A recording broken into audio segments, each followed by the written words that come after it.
देवी प्रपन्नातिहरे प्रसीद प्रसीद मातर्जगतोऽखिलस्य प्रसीद विश्वेश्वरी पाहि विश्वं त्वमेश्वरी देवी चराचरस्य। नमस्कार, स्वागत है आपका। आज मैं आचार्य विक्रमादित्य आपके साथ हूं और आज के इस कार्यक्रम में आप समझ लीजिए कि विशेष तौर पर आपको समझ लेना है कि वृश्चिक राशि वालों के लिए समय कैसा चल रहा है। देखिए वृश्चिक राशि वालों, आप मंगल प्रधान राशि वाले व्यक्ति हैं और मंगल प्रधान वृश्चिक वालों को इस वक्त विशेष तौर पर कई प्रकार से सावधान रहते हुए कार्य करने की ज़रूरत है। मंगल आपके लग्न में चल रहे हैं, लेकिन शनि महाराज लगातार उस पर दृष्टि बनाए रखे हैं और अभी ये 25 दिसंबर तक 27 दिसंबर तक ऐसा ही योग बना रहेगा। और जब शनि महाराज मंगल पे दृष्टि डालें और मंगल शनि पे डालें, यानी आपस में एक दूसरे की दृष्टि परस्पर युद्ध का योग दिखाई देता है। और ऐसे युद्ध में कभी तख्ता कभी तखत, यानी ग्राफ कभी ऊंचा कभी नीचा, अच्छा खासा पेंडुलम की तरह जीवन बन जाता है। और सब कुछ बढ़िया चलते हुए कहीं हल्की सी कुताही हुई और बस जब स्पीड में गाड़ी चल रही होती है तो यही होने के योग बन जाते हैं कि स्पीड में गाड़ी चल रही है, हल्की सी गलती, और ऐसे में यदि सावधानी से रहे तो बहुत बढ़िया तरीके से, क्योंकि मंगल भी शक्ति संपन्न है और साथ साथ और शनि महाराज भी शक्ति संपन्न है और साथ साथ बृहस्पति भी शक्ति संपन्न है और शुक्र भी शक्ति संपन्न है। ये समझ लीजिए, शुक्र भी अपने स्वराशि में बैठे हैं और बृहस्पति भी बहुत सुंदर योग बना रहे हैं। तो ऐसे में इन सब योग का लाभ आप कैसे उठा सकते हैं? सबसे बड़ा उपाय है सावधानी। जब गाड़ी स्पीड से चल रही हो, थोड़ा सा रास्ता सगरा हो, तो आंख खोलकर स्टीयरिंग पे हाथ अच्छे से बनाए रखना चाहिए। बस यही सबसे बड़ा उपाय है। यदि ये कर आप निकल लें तो खैर सिलसिलेवार तरीके से हम ये भी बताएंगे आपको कौन सा ग्रह योग किस प्रकार का है, कैसे बनने वाला है। तो उन सब चीज़ों को समझते हुए कार्य करेंगे तो आपके लिए सुंदर रहेगा। तो वृश्चिक राशि वालों समझ लो सिलसिलेवार तरीके से दिसंबर के पहले भाग में क्या कुछ होने के योग हैं। तो 1 दिसंबर का हम पंचांग सबसे पहले डिस्कस कर लेते हैं। 1 दिसंबर को शुक्रवार का अवसर, चतुर्थी तिथि और साथ साथ मार्गशीर्ष मास की चतुर्थी कृष्ण पक्ष की विद्यमान है और बहुत अच्छे ग्रह आपके बने हुए हैं। लाभ के संकेत, सदमा परिवर्तन जैसे ही होगा करीब करीब 10:15 बजे के आसपास, ये आपके भाग्य में उन्नति के योग देने के योग बनाएगा, भाग्य में आगे बढ़ने के सुंदर योग बना सकता है। भाग्य से बहुत सारे लाभ प्राप्ति के योग बन जाएंगे। धर्म में आपकी आस्था अच्छी जागती दिखाई दे रही है और जहाँ धर्म होगा वहाँ सुख भी अवश्य होने के योग बन जाएंगे। इसलिए कोशिश ये करें धर्म युक्त रहते हुए कार्य करें, भगवान का ध्यान रखते हुए कार्य करेंगे तो बहुत सुंदर तरीके से आगे सुंदर योग बनते दिखाई दे रहे हैं। सर्वार्थ सिद्ध योग भी विद्यमान है और जो करीब करीब शाम को 4:30 बजे तक विद्यमान रहेगा। तो इसका लाभ लीजिए। कोई नया कार्य आरंभ करना हो तो सुंदर तरीके से इसका लाभ लेने का योग बनता दिखाई दे रहा है, उससे लाभ लेते हुए कार्य करने का प्रयास करें। लेकिन सूर्य और मंगल का योग जो लग्न में चल रहा है वो थोड़ा सा एंजाइटी बढ़ा रहा है, तो उसको ध्यान रखना है। परोपकार के ज़्यादा काम करें, वो आपके लिए अच्छा रहेगा। ये सबसे श्रेष्ठ उपाय। 2 दिसंबर की यदि हम बात करें तो रवि शनिवार का अवसर, पंचमी तिथि और ग्रहों का योग बहुत अनुकूल आपके लिए। धर्म युक्त काम करेंगे और हमें नहीं लगता कि आपके द्वारा कोई भी गलत कार्य चाहकर भी, आप चाहेंगे किसी का कुछ बुरा करना तब भी नहीं कर पाएंगे। साफ साफ मन कहीं ना कहीं आखिरी टाइम पे जाके कहेगा छोड़ क्यों करूं किसी का गलत।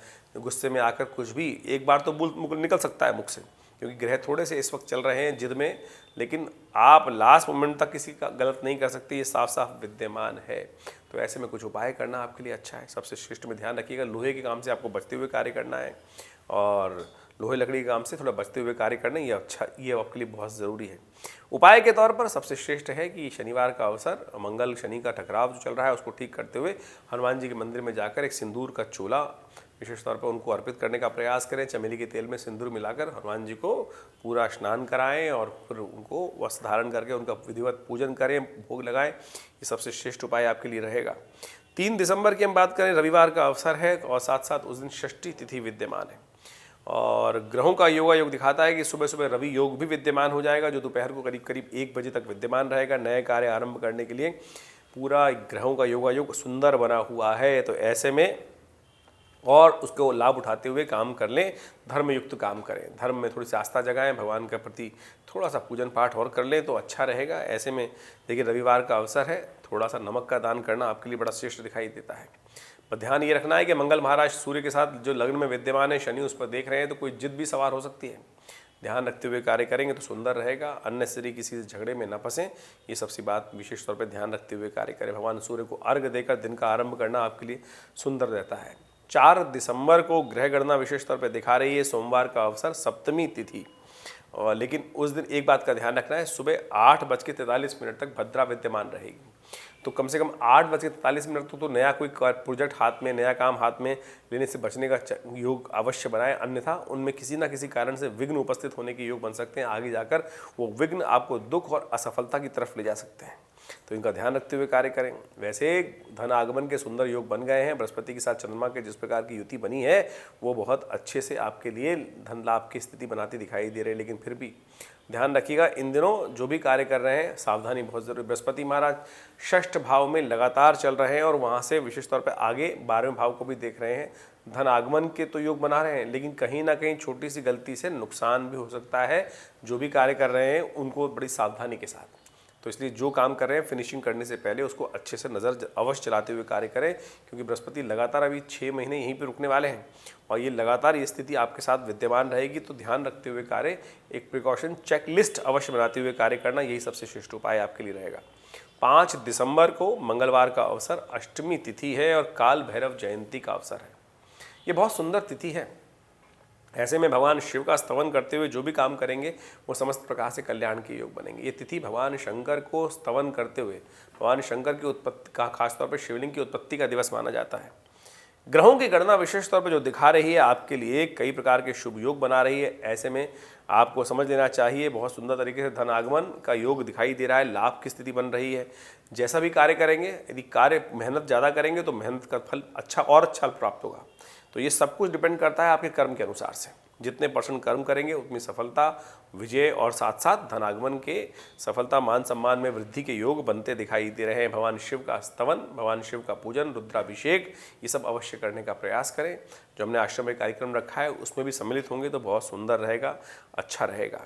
6 दिसंबर की ग्रह गणना विशेष तौर पर समझ लीजिए वो आपके लिए कैसी है। बुधवार का अवसर, 9वीं तिथि है और कन्या में चंद्रमा का परिवर्तन भी होने जा रहा है और ये परिवर्तन ओवरऑल आपके लिए हमें अच्छा ही दिखाई देता है। और विशेष तौर पर कन्या पूजन करने से बहुत सुंदर लाभ प्राप्ति के योग बन सकते हैं। तो कोशिशें करें, अपने माता पिता का आशीर्वाद लें और कन्या पूजन अवश्य करें। ग्रह गणना आपके लिए अनुकूल बनी हुई है, सुंदर तरीके से लाभ की स्थिति प्रबल है। चंद्रमा प्रबल होकर स्वयं लाभ वाले स्थान में चले जाएंगे तो आपके लिए अच्छा है। और ये विशेष तौर पर कन्या पूजन से आपके लाभ की तरफ और बढ़ सकते हैं। 2-3 दिन ग्रह योग ऐसे ही बने हुए हैं। बुधवार का अवसर है तो विशेष तौर पर इसका लाभ उठाने का प्रयास कीजिए। और अब हम बात कर लेते हैं 7 दिसंबर की। 7 दिसंबर को बृहस्पतिवार का दिन, दशमी तिथि विद्यमान है और ग्रह आपके जो बता रहे हैं वो थोड़ा सा अननेसेसरी आपको एंजाइटी बढ़ाने के योग दे रहे हैं। सूर्य मंगल का योग जो इस वक्त लग्न में चल रहा है वो बेकार कामों में बहुत जल्दबाजी आपको देता दिखाई दे रहा है। छोटी छोटी बातों में एकदम दिमाग गर्म हो सकता है, इससे बचने का प्रयास कीजिए।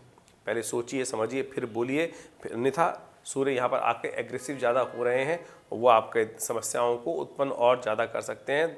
समय अच्छा है, परोपकार से लाभ प्राप्त होगा। कोई ना कोई एक काम परोपकार का नित्य प्रति करने का प्रयास कीजिए, ये सबसे श्रेष्ठ इन दिनों आपके लिए उपाय है। परोपकार, परोपकाराय वहंति नद्या, परोपकाराय दुहंति गावा, परोपकाराय फलंति वृक्षा, शास्त्र में कहा गया है ना। ये संसार में परोपकारी तो है, स्वांता सुखाय का काम बाद में कर लीजिएगा। थोड़ा सा इस वक्त आपकी किस्मत की चाबी परोपकार में है, तो थोड़ा बहुत एक आध काम गुड सोसाइटी के लिए अवश्य करने का प्रयास कीजिए। ये सबसे श्रेष्ठ उपाय आपके लिए हमने बताया, ये अवश्य करते चले। इन दिनों आपको विशेष तौर पर 10-15 दिन ये उपाय नित्य प्रति करने का प्रयास करना चाहिए।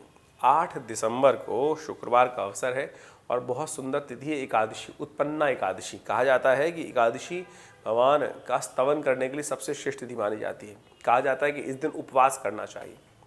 उपवास का मतलब कुछ लोग केवल व्रत से जोड़ देते हैं कि भूखे रहो, काम बस भूखा रहना ही सबसे बड़ा उपवास। उपवास व्रत जो है वो तो एक भाग है। उपवास 2 शब्दों से बना है, जिसमें कहा जाता है जहाँ वास करते हो वहाँ से हटो, वहाँ से उठो, वहाँ से अपने आप को स्विच ऑफ करो और उस परमात्मा के श्री चरणों में जाकर वास करो, तब तो उपवास हुआ। केवल भूख हड़ताल करना या खाना ना खाना तो वो तो केवल ऐसा हो गया कि जिद पकड़ के बैठ गए कि भगवान मेरी मनोकामना ठीक कर और मैं नहीं तो भूख खाना नहीं खाऊंगा। जैसे छोटा बच्चा आपके घर में बैठ जाए ऐसे कि भैया मैं तो भूखा बैठा हूँ, मेरे को साइकिल ला के दो, नहीं तो आज व्रत, आज शाम तक की हड़ताल। तो ये तो अलग भाव हुआ। तो आप समझें उपवास का वास्तविक अर्थ जो है तो आपके लिए वो क्या है, भगवान के श्री चरणों में वास करना, जिद नहीं करना। ये जिद करना व्रत धारण करने से, इसको फर्क डालने का हमें प्रयास करना चाहिए। उपवास करना में, व्रत रखना, भोजन ना करना, ये भी सात्विकता का व्यवहार करना, ये सबसे श्रेष्ठ है। इस बात का ध्यान रखते हुए कार्य करेंगे तो सुंदर रहेगा।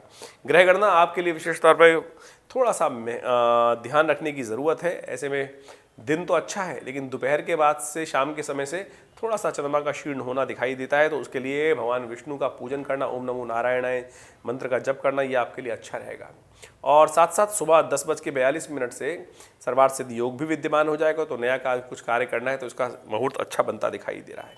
9 दिसंबर को विशेष तौर पर ग्रहों की बात करें तो शनिवार का अवसर, द्वादशी तिथि और ग्रह योग थोड़े से भारी हैं। अननेसेसरी के जुर्माने कुछ परेशान कर सकते हैं, तो इसलिए जो भी काम करें बहुत स्कैन करके करते हुए करना का प्रयास कीजिएगा, वहाँ थोड़ा सा ग्रह भारी दिखाई देता है।